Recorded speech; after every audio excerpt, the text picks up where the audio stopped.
India voice, आपकी सोच, आपकी आवाज। नमस्कार, बहुत स्वागत है आपका। आप देख रहे हैं इंडिया वॉइस और हरियाणा की खबरों के साथ हाजिर हूं मैं आनंद विजय सिंह। और आइए खबरों का सिलसिला शुरू करते हैं। हरियाणा की खबर में सबसे पहले बात जेजेपी प्रमुख के उस विवादित बयान की। जेजेपी प्रमुख अजय सिंह चौटाला के विवादित बयान पर हरियाणा के कैबिनेट मंत्री अनिल विज ने तीखी प्रतिक्रिया दी है। अनिल विज ने कहा है कि अजय चौटाला के बयान से लगता है कि उनका भारतीय लोकतंत्र में विश्वास खत्म हो चुका है। उन्होंने आरोप लगाया कि अजय चौटाला अपनी राजनीतिक पार्टी पर भरोसा न होने के कारण युवाओं को भड़काने का काम कर रहे हैं। अनिल विज ने कहा कि अजय चौटाला ने मान लिया है कि उनके बस का अब कुछ नहीं रहा। अनिल विज ने आईपीएल में शाहरुख खान की टीम केकेआर द्वारा बांग्लादेशी खिलाड़ियों को खरीदे जाने पर भी प्रतिक्रिया दी और कहा कि ऐसे मामलों पर भी गंभीरता से विचार किया जाना चाहिए।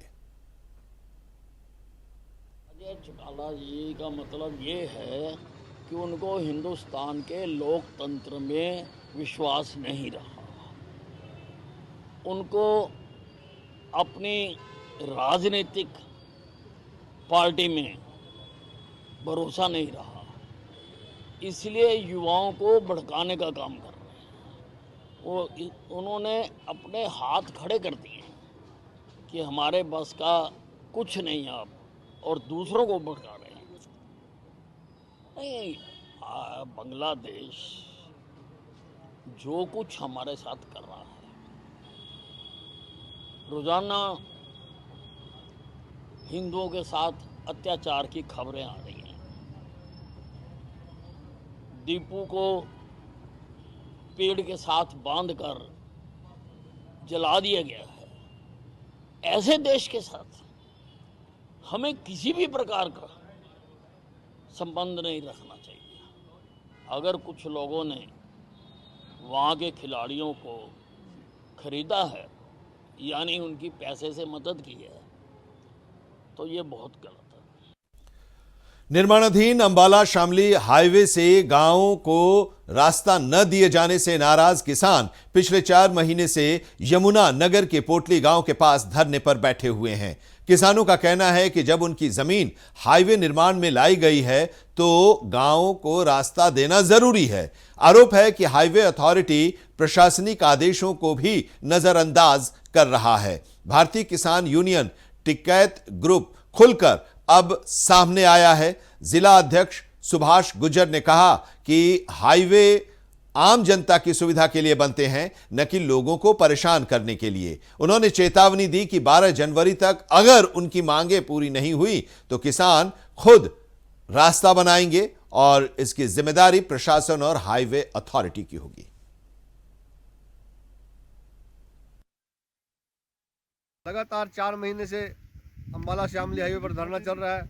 उसमें आज फिर हम इतनी ठंड का नज़ारा लेने के लिए पहुंचे हैं। और यहाँ मेरे किसान साथी, जो हमारे क्रांतिकारी किसान साथी हैं, जो यहाँ हर समय ड्यूटी दे रहे हैं, उन्होंने अपना एक, जैसे सर्दियों में लगाते हैं अपनी आग सेकने पे बैठे थे, दूड़ा लगा रखा।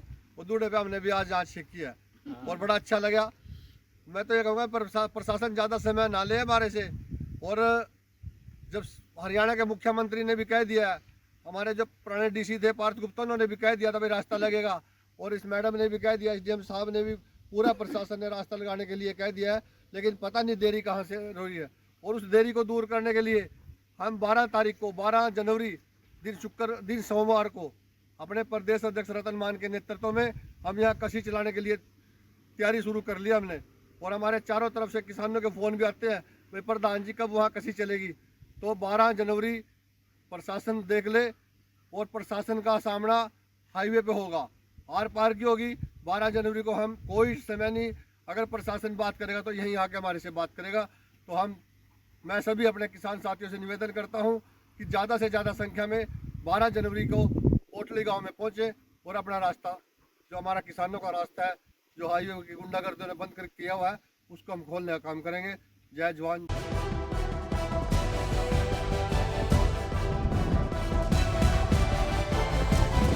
इंडिया वॉइस, आपकी सोच, आपकी आवाज।